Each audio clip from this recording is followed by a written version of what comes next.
Pozdrav ekipa, evo mene, trčim na trening. Danas ću vam reći 10 bitnih stvari zašto nam je trčanje potrebno i jako je dobro.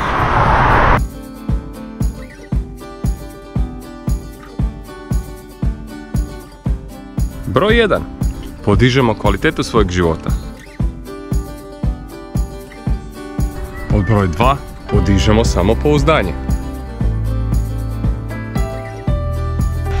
Pod broj 3.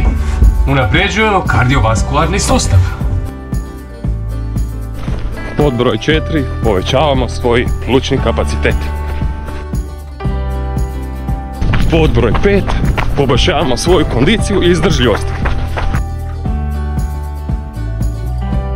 Pod brojem 6. Jačamo sve mišiće i kosti u tijelu.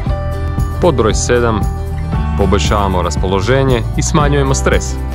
Pod broj 8. Poboljšavamo mentalno zdravlje. Pod brojem 9. Reguliramo tjelesnu težinu.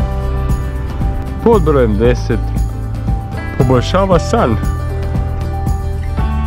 Ako je ovih 10 benefita vrijedno malo znojenja, oblačite tenke na noge, primite se posla i vidimo se sljedeći put. Ekipa, laku noć.